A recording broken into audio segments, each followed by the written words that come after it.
mean, you could start with the dietary guidelines from Americans that started in 1980. And over time, it has demonized animal fats and proteins and telling people to eat 7 to 11 servings of grains to be healthful. I mean, at the core level, I think it's been a generation push. That's why we saw the whole margarine thing and the low fat thing and all that whole dynamic of that fats are bad.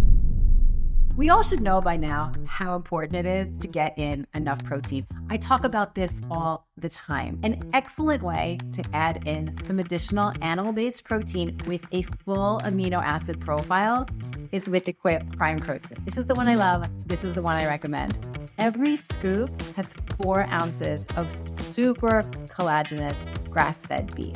Use the code the Carnitarian and you'll get 15% off your first order over at Equip Food.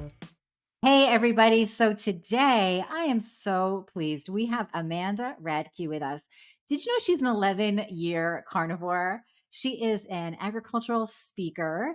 She's a rancher, an author, huge beef advocate, obviously. And she is now leading this platform called Bid on Beef, which we will get into, which is a fantastic new way to get access to ranchers across America. She's got her own podcast, which is called the Heart of Rural America podcast. She's from South Dakota, and she's one of the most patriotic people that I know.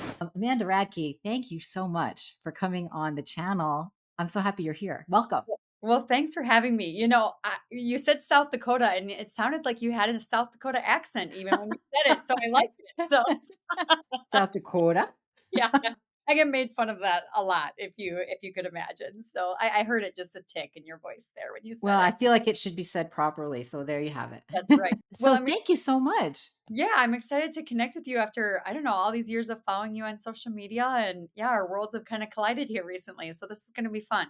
It's gonna be great. I mean, I just can't believe how much time has flown, like, since I found out about you. I mean, that was 9 years ago, and so, really, time has flown, and you have been involved in so many amazing things, and, like, I love checking in with you because you're always so up to date on, like, what's going on policy-wise, and you're so in the know about the real deal, like what's going on in ranching, like how is this affecting the consumer in the end, which is us, the carnivores, the people who are eating the beef. So I mean, right now people are super worried about like the future of beef and are we going to have access to beef? Where do we stand? Like, can you give us just a summary of like the state of the industry? I mean, where are we headed, and how are things going for the beef industry in general? I know there's a lot of spots where we need some work and some things are going well. I mean, where are we at? Yeah, I think there's an coordinated attack on the American cattle rancher, and I think there's an agenda to take beef off the dinner table, and we see it in so many ways. I mean, you could start with the dietary guidelines from Americans that started in 1980, and over time, it has demonized animal fats and proteins and telling people to eat 7 to 11 servings of grains to be healthful. I mean, at, Yeah. at, at the core level, I think it's been a generation push. That's why we saw the whole margarine thing and the low fat thing and all that whole dynamic of that fats are bad. And now today we're seeing just the carving out of rural America. We lose 1,300 cow calf producers, which is what I do in South Dakota. We raise the baby calves, and so we're losing 1,300 each year in this country. In the last 20 years, feedlots, family-owned feedlots. That's where the finishing phase would happen, where the final 100 days an animal might be on grain in a yard. Family-owned feedlots, 75% of them we've lost in the last 20 years.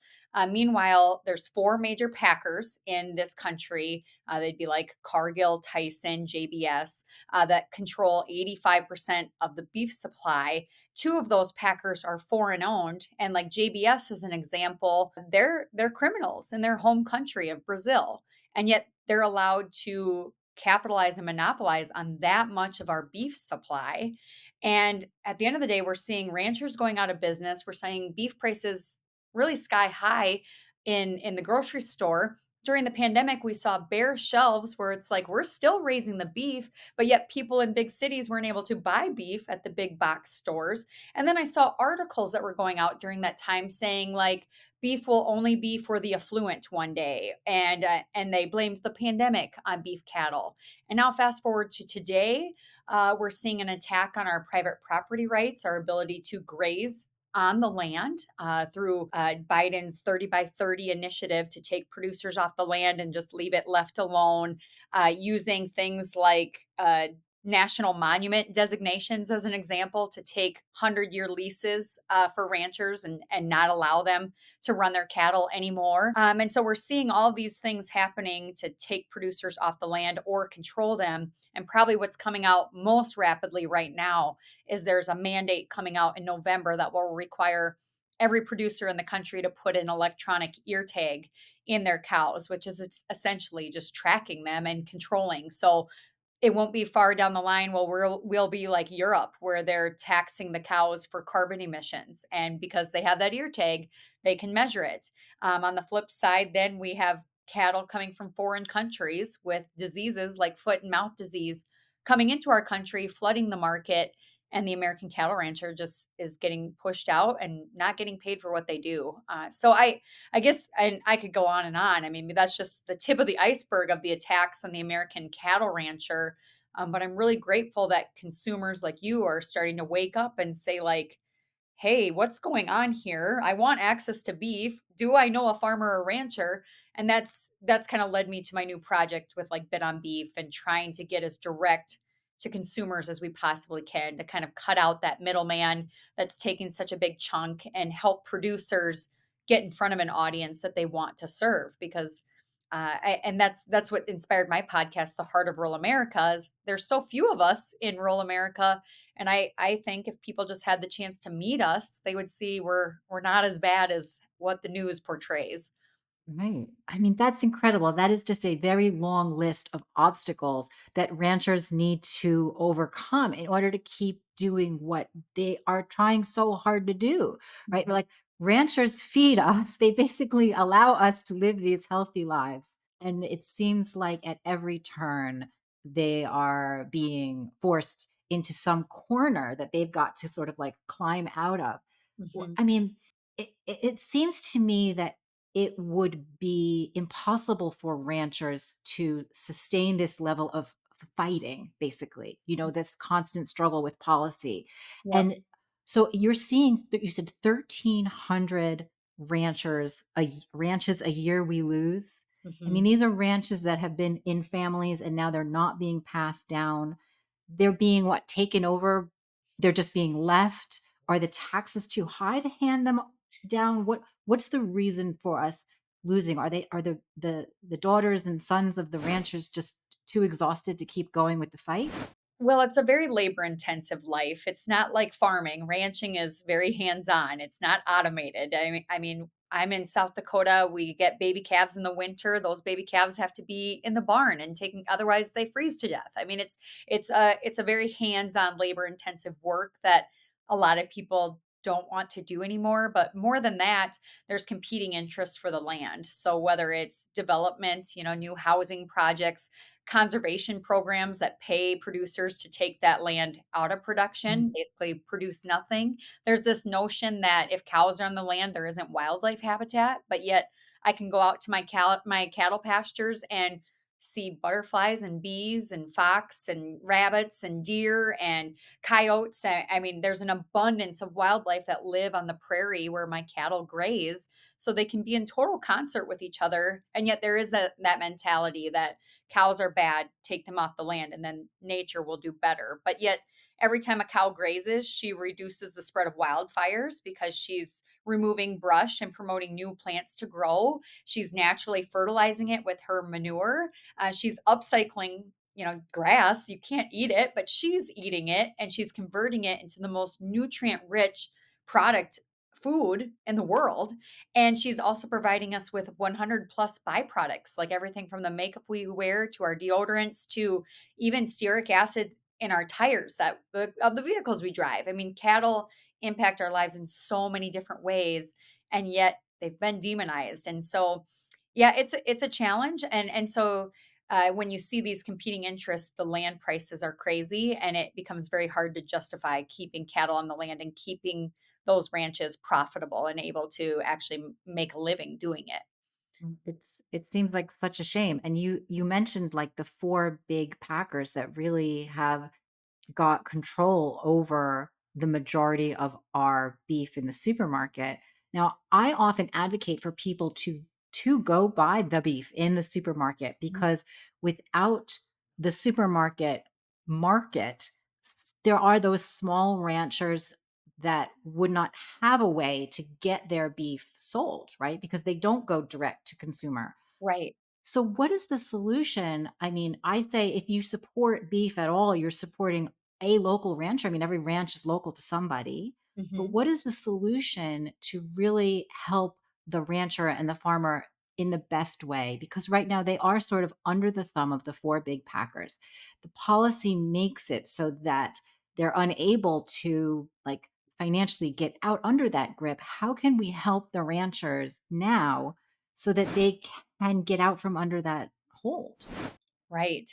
So yeah, I struggle with it's not like I'm trying to say don't go to Walmart or Costco or wherever you buy beef because all the beef in the United States is inspected. It is safe.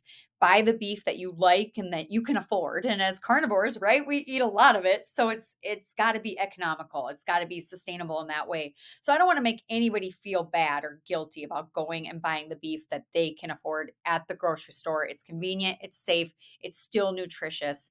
But our government has made it very disingenuous for the consumer, where they're lying to the consumer.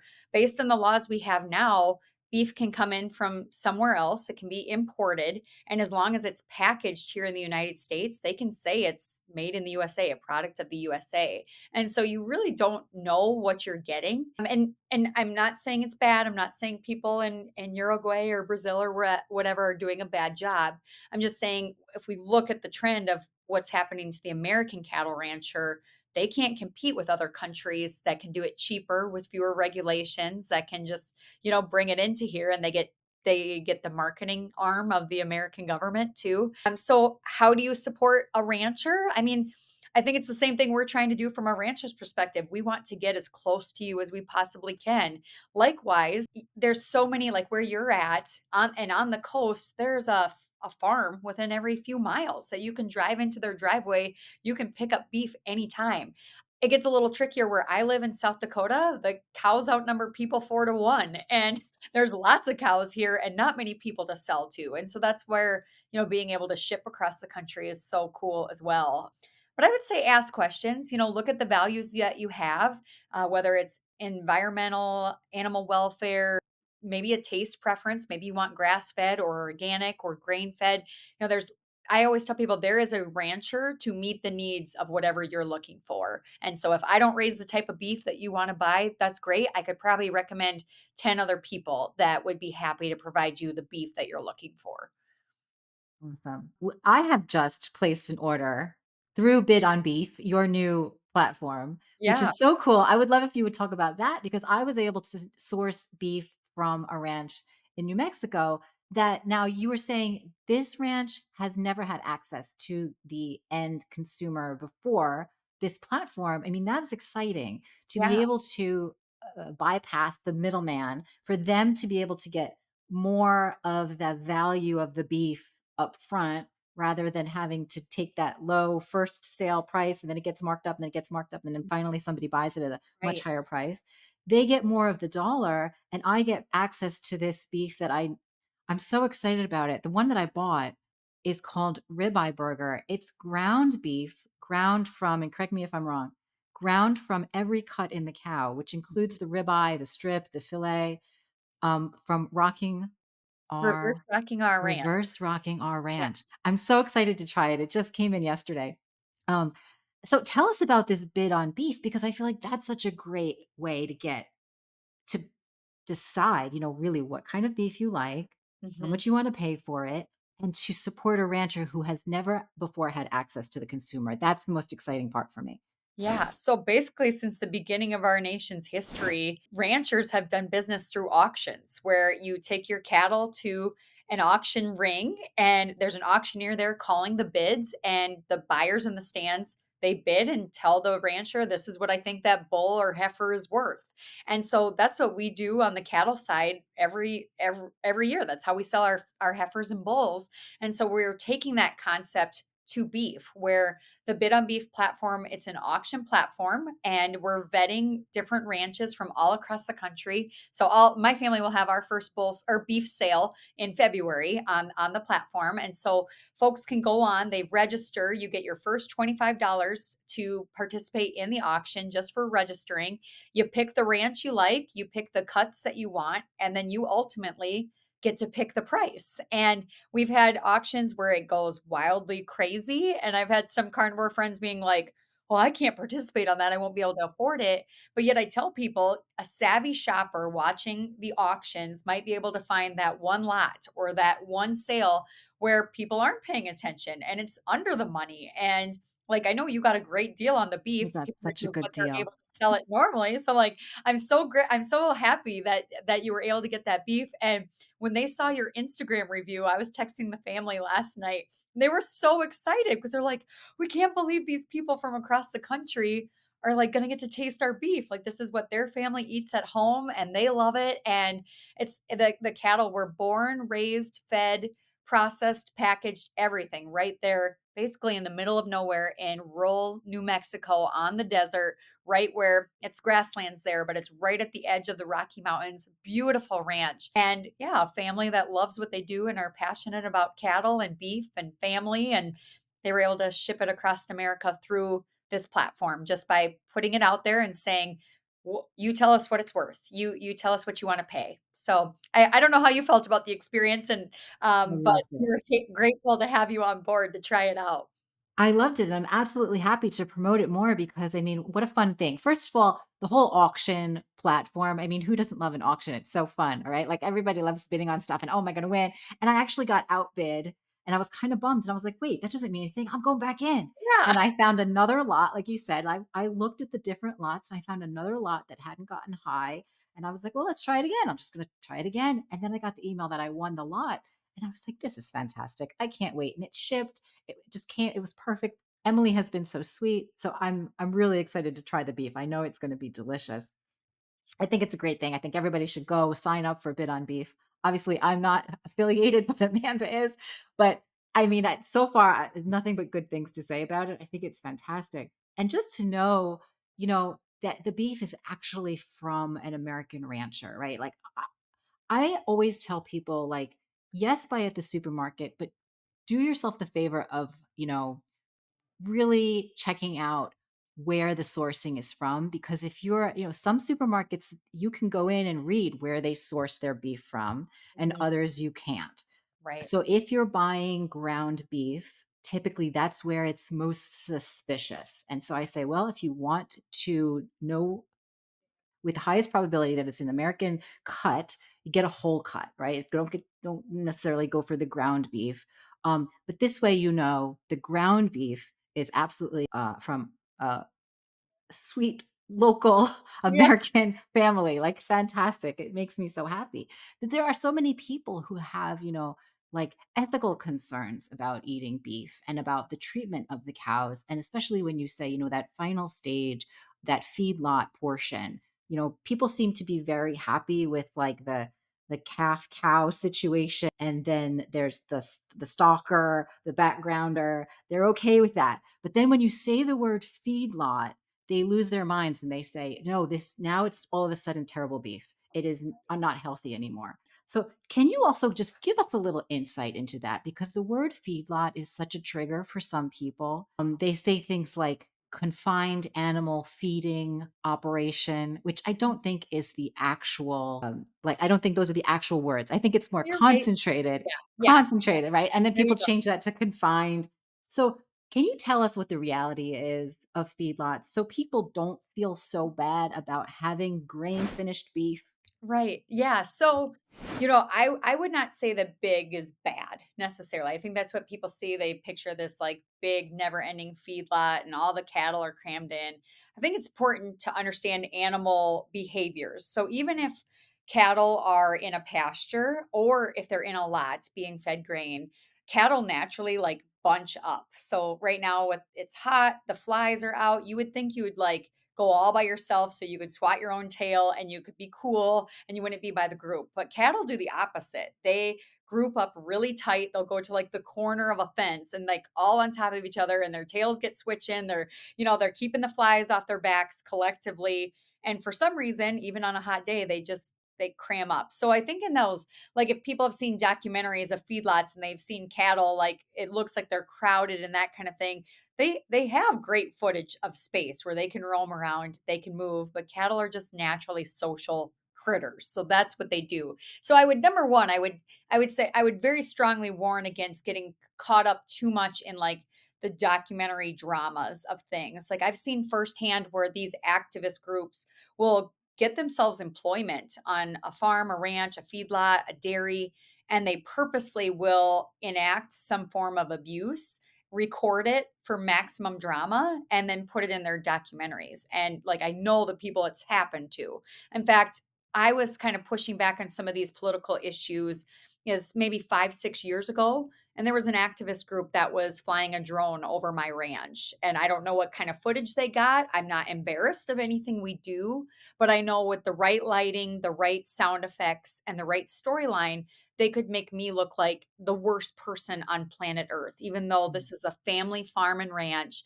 We love our animals. The cattle get fed before we do. I mean, we live and breathe it. We're outside with the cattle till dark every night doing stuff. But yet, these activist groups know that if they can do this maximum damage, they can make a lot of money, and that's the reality of it. So, what's a feedlot to me? At our ranch, we calve out the babies. I mean, we raise them from birth, but we also feed them here, and they get fed grains. And for us, we like a really high marbled, and we feel like the grains add almost it's to us it's a flavor thing. Grass fed maybe has a more like woodsy taste to it and so it's leaner, whereas a grain-fed animal will have like almost a sweeter flavor. That marbling becomes almost like a butter in the meat, and so it's like it's a flavor thing. So for me, I see a lot of carnivores that think automatically like I gotta have grass fed and it's gotta be, natural. But those can also be disingenuous too. Like natural, anyone can really say it's all natural. Like, okay, Mhm. what does that mean?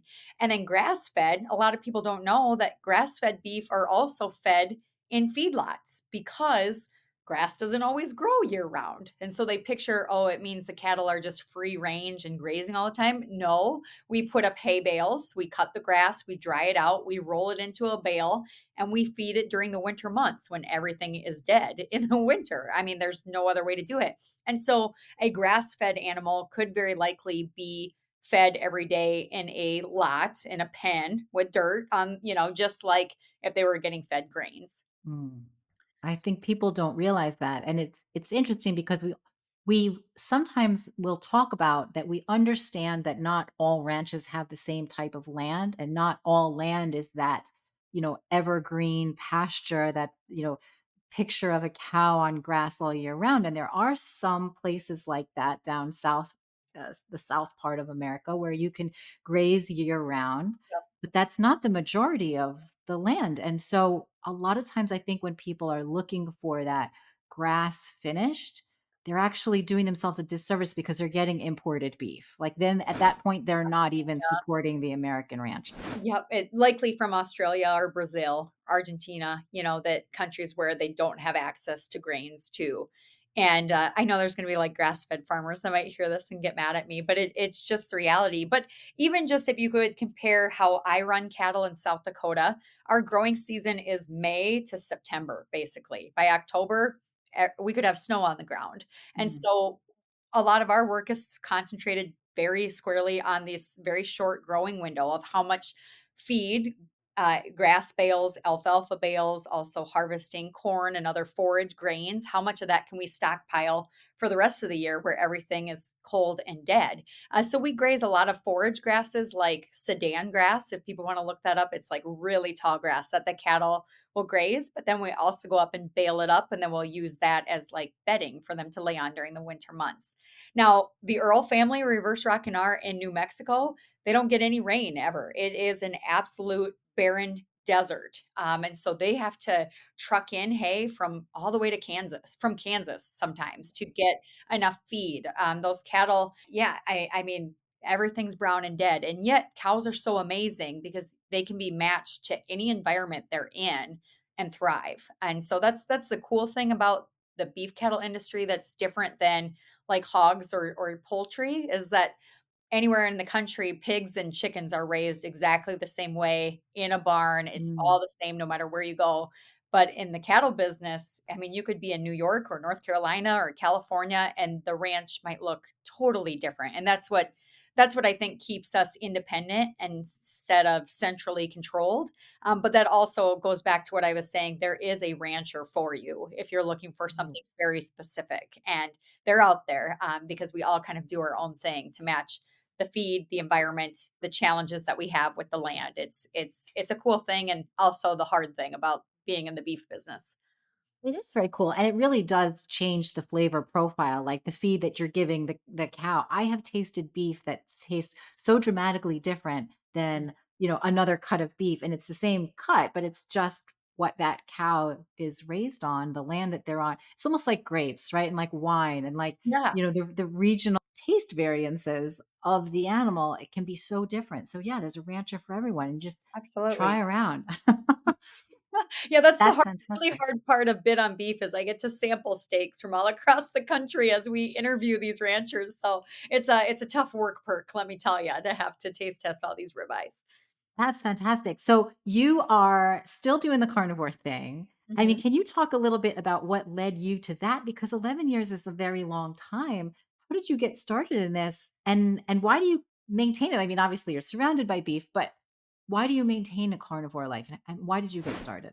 Yeah, so I mean, it was out of necessity. I had tried every diet. I was sick as they could come. I was pre-diabetic on metformin. I was on thyroid medicine. My hair was falling out. I had no energy. I couldn't get pregnant. We'd been trying for 3 years to get pregnant, and I went to 5 doctors. They just told me over and over, "You're depressed. We want to give you antidepressants." And I'm like, "I'm not sad. I'm not depressed. I'm something's definitely wrong with me." And I felt like I was super healthy at the time. I was following all the mainstream nutrition advice. I was working out twice a day. I couldn't lose weight. I was still overweight no matter what I did. And I just happened upon this blog or this group of carnivores. Like it was zeroing in on health was the page. I mean, it wasn't even on Facebook at the time. And I have no idea how I even found it, but it was people that were like regaining their health just by eating meat. And I could just like could not get it through my head that that's what would work. I mean, even though I was a cattle rancher, I'd been told just like everybody else that like, oh, you better limit that. That's what's, causing all these problems in this Mhm. world. And so it took me like a lot of coaching. That's when I met like Charles Washington and Kelly Hogan and like the OGs, that were just blazing the trail. And Kelly, hearing that she, had 3 healthy pregnancies being carnivore, she was like the one person. I always say, like, oh, she saved my life and built my family. Like, and she knows that. I love Kelly. But she coached me through it. And they were like, Amanda, you need to eat and you need to eat a lot. So in the early days, I was eating like 3 to 5 pounds of hamburger every day. I did like an elimination diet. That's all I was eating. I was so starved for like nutrition. I just ate and I didn't count calories and I just started feeling amazing. Within 3 months I got pregnant. I had my first carnivore pregnancy. The weight just kind of melted off, all the excess weight. I got off all of my medications. And then I had 3 babies back to back perfectly 2 years apart. Like I'd never had a problem. And so then that to me, it was like there was no going back. It was just obvious. And I was really angry too. I was just like, I've been lied to my whole life. And the answer was Mhm. in my freezer the entire time. And the cows are in my backyard. And even I missed it. And so it was life-changing for me, to say the least, and I stick with it now because to me it doesn't even look like food to me anymore. It takes no willpower. It's just automatic. I feel amazing. The number one comment I get from people is, "How do you get so much done in the day?" Like I'm just this energizer bunny. I do not quit, and I don't have the afternoon slumps. I have 4 kids now, run multiple businesses. We're ranching, and I can run circles around people. And I say, "Well, my secret weapon is steak." Like it just works. And I tell people too, it's incredible what it will do for you. Yeah, it's like the secret elixir to life, I guess, and yeah, like I said, it's been in my backyard the whole time, my whole life. It's wild because I feel like even those in the ranching industry, when I read their information about the healthfulness of their beef, they're often like tiptoeing around the fact that it is a higher fat product, that it does contain saturated fat, and they're often promoting like we do have lean cuts of beef and it can be part of a healthy diet in balance. And it's like even the ranchers and the meat purveyors don't want to say that meat is like the best thing that you can eat. Right, And I'm like, why is there such a disconnect between the reality of eating beef and that population of people who are producing it? Like what can we do to convince the ranchers to go and really like yell about how it's healthy, that it doesn't need to be the leanest of cuts, for it to be healthy, and that they shouldn't feel ashamed of producing a meat that is not, just unsaturated fat, and right. that we've all been told how red meat causes cancer. Red meat will give you diabetes, and nothing could be farther from the truth. And it's such a shame that you sort of bought into that. And it seems like the ranchers are still kind of they're not discussing the health benefits of beef as much as they should be, I feel. Do you Yeah, feel well, like that? oh, totally. Well, part of it is they're told the same awful nutrition advice as everybody else, right? And so they've been indoctrinated just as much. But the other thing is, so we have what's called the beef checkoff. Now, that checkoff program, every animal that's sold in the country pays $1 into it. It's a government program that's goal is to do education, research, and promotion of beef. But there's one big problem with the checkoff is it's run by our government and the USDA. And per the USDA, we have to be in alignment with the dietary guidelines for Americans, which only recommends what? Lean beef. So we're not allowed to say through the checkoff program, and like people would recognize like the beef it's what's for dinner commercials with Sam Elliott from like a million years ago. There's like different commercials and things like that that are out there that exist, but we are not allowed to say like beef is healthy or nutritious. And it Mhm. always has to say like lean beef. So the government will recommend a 3-ounce serving of a lean sirloin trimmed of all fat, but they won't recommend a ribeye as an example because it's too much. Wild. And yet, yeah, I'm like to me, I'm like the fatter the better, and like we add some butter on top too. Like it's great, and it tastes It's better. just oh, it's Yep. well, the policy affects so much. I think people don't really understand, like, when they're voting for their politicians, not just every 4 years, but every 2 years and all of the in-betweens. These are the people that are making the decisions about, what the how government policy is gonna address the little commissions, like that USDA guidelines, the things that we put forward. All of this is affected by who we elect. Oh, And then we have to really be in the know about people's positions on stuff.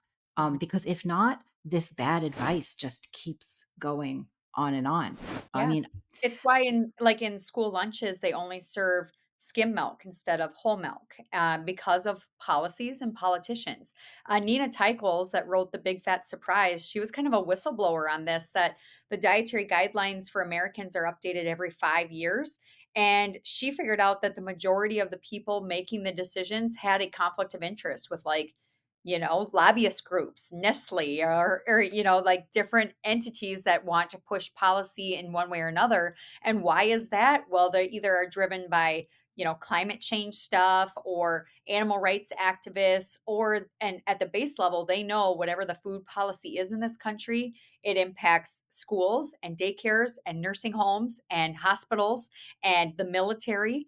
And so we're seeing that reflected in impacts of a lot of people. I mean, I even remember when I had my babies and get I'm in the hospital and they serve you your first meal in the hospital and you're like, I wouldn't eat any of this, and I don't know how our government thinks this is what's healthy. I'd even asked my doctor when I was pregnant, I said, "Okay, so you wanna check me for, pre or gestational diabetes. I don't really wanna do the test because I eat this way. I don't have gestational diabetes, like, I can guarantee you, I'm happy to Right. track my blood sugars."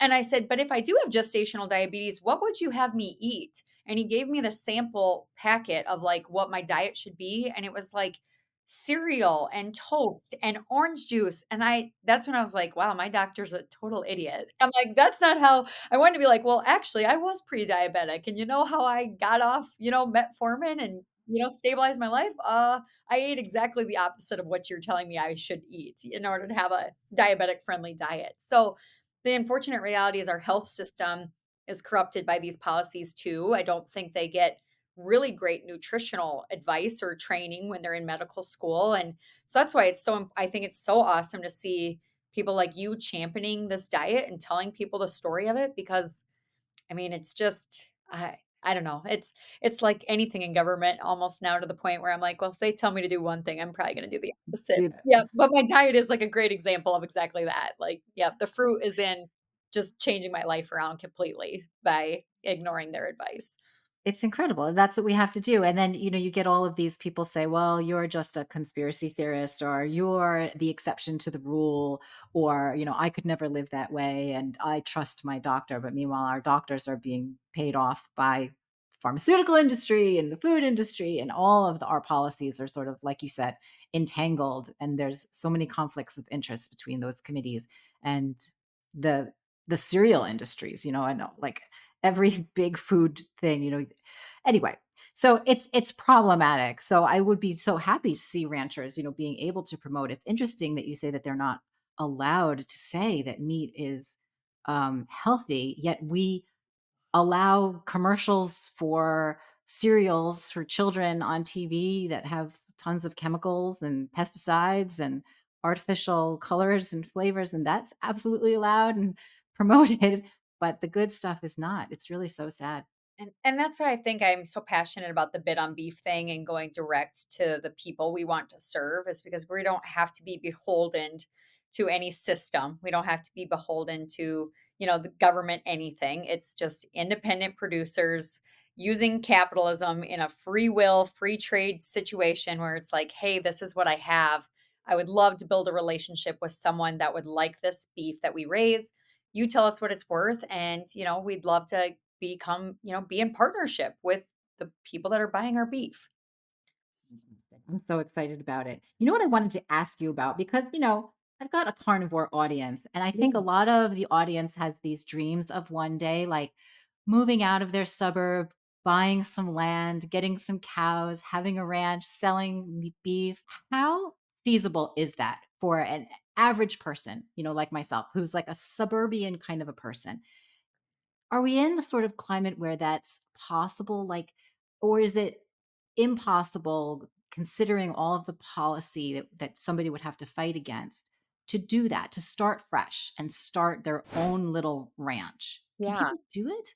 Honestly, I see it all the time. I think it's definitely possible. I think you have to go into it being realistic, though. 80% of family farms have an off farm job. So if you have this notion that, like, I'm going to quit my full time job and go be a cowgirl and raise cows in the backyard, you're probably going to need some other income to support yourself. Yet I'm seeing first generation ranchers that are getting into this. They're selling beef tallow for like skincare products and they're doing amazing at it, or they're able to buy, a small number of acres and they keep some cattle back there and maybe they're doing agritourism or they're selling raw milk or they're able to maybe butcher a animal once a year and sell that animal. But yeah, it depends on where you're at. The regulatory challenges are going to be different for each state.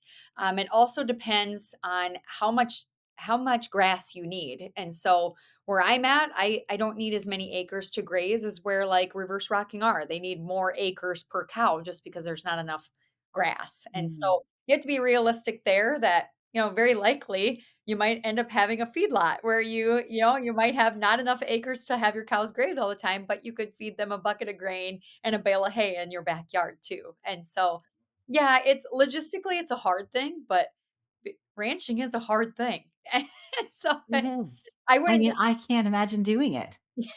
I wouldn't discourage anyone from trying it, and find a good mentor, find a good resource because the learning curve is steep. I mean, cattle get sick. Calving, you might need a veterinarian on hand. I mean, like there's a lot that can go wrong because it's animals and it's the circle of life. So not everything always goes as planned either. But if people could experience it even once in their life, it would give them so much appreciation for like the whole thing, that being able to raise an animal, take care of it its whole life, respectfully harvest it, and use that animal nose to tail, where it's just, I mean, my kids are very intimately a part of that whole thing. They probably see life and death much different than someone in the city that's never been exposed to it. I mean, they handle it very well, but they understand. They understand the work that goes into it, and they appreciate the steaks and the burgers on their dinner plate that much more for it.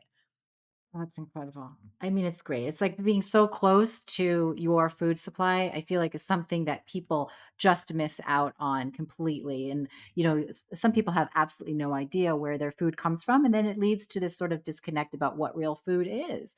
And they think, real food comes in the freezer section in a cardboard box, Yeah. and it's always breaded in breadcrumbs, and it's always, deep fried or topped with a sauce or something like that. And there's such a disconnect. It would be so wonderful if we could bring back some of those ranchers that we lost Yeah. in new first generation ranchers even. It would be so great.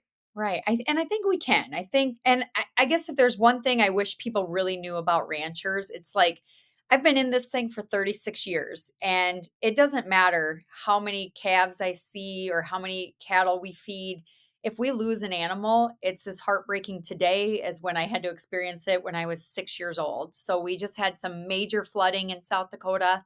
We lost a baby calf to the flooding. And I mean, you would have thought, I mean, my husband, we were both so upset. It doesn't get easier. It's so I think that's the misconception out there, is that we don't care about our animals, but genuinely they come first. Our days revolve around the cows. We don't leave the place without having someone that we really, really trust to be able to take care of the animals, which is very hard to find anymore. And so, yeah, our life revolves around these cattle, and you get paid one time, a year. So it takes 2 years essentially to get an animal to be able to get to the steak and burger process.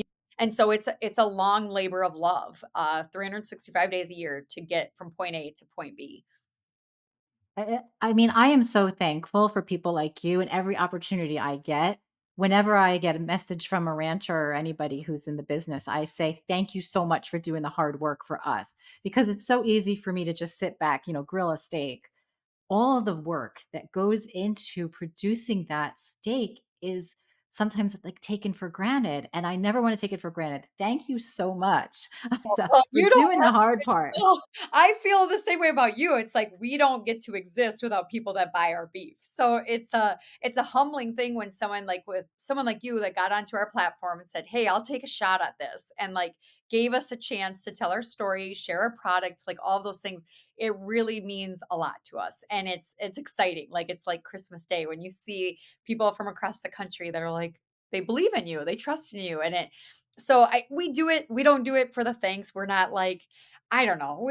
We genuinely love this life. Like it's a hard life. It's a very sacrificial life. But I like on the really hard days, sometimes my husband and I will be like, oh, maybe we should buy a camper and a boat and we should just like quit all this because this is just it's so hard and it's very unforgiving. Like the weather, the markets, all of it.